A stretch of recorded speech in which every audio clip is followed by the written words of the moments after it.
Assalamualaikum warahmatullahi wabarakatuh. Hello everyone, let me introduce myself. My name is Selfi Indah Saputri. I am from Tingkat Mitra Husada Medan. I am from 6th semester, Bachelor of Midwifery, and I am from LLDC Regional 1 of North Sumatra. Here, I will convey the SDGs issue entitled Indonesia becomes a pioneer of mixed financing to realize the 2030 SDGs. Indonesia will be the first country in the world to establish itself as a pioneer for pioneering countries on a blended finance platform that works with global multilateral partners, philanthropies, and foundations to realize the SDGs. Indonesia became the first country in the world to establish a blended finance platform for SDGs, namely SDG Indonesia 1. Regarding climate change, the government itself has set a target of achieving zero greenhouse gas emissions by 2060. This can be achieved earlier with international support through a blended finance mechanism.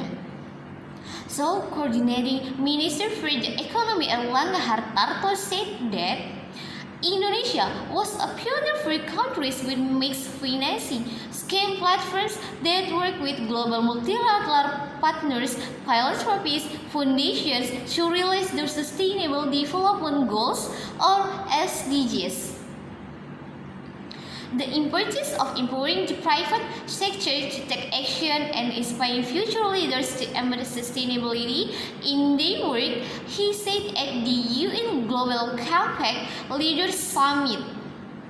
Okay, so Indonesia's role in the 2022 G20 presidency during the pandemic has made Indonesia not only focus on sustainable development in the country, but also invites G20 countries in addition to collaborating to recover together.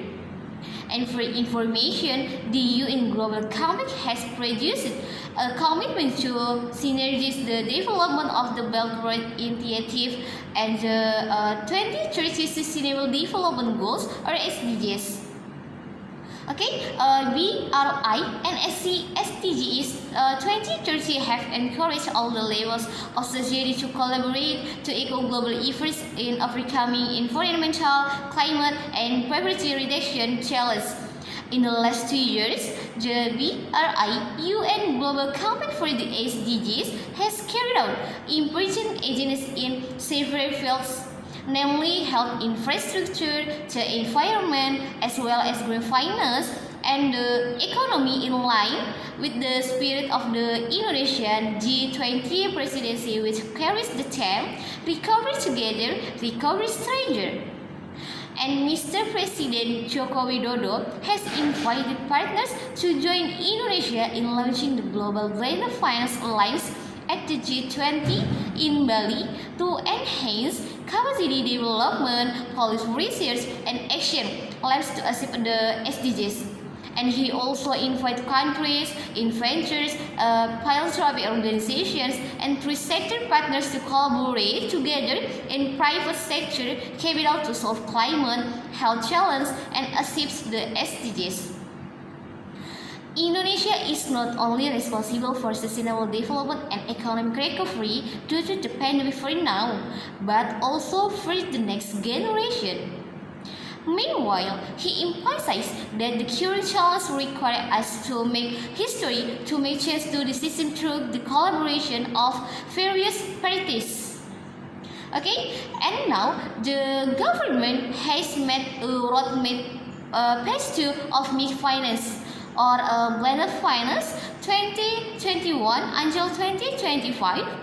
After the issue of the roadmap phase 1 2015 until 2019, the roadmap phase 1 achieved several milestones such as introduction of sustainable finance principles, identifications of numerous sustainable business criteria, developing an incentive scheme, and conducting series of training programs for the financial industry.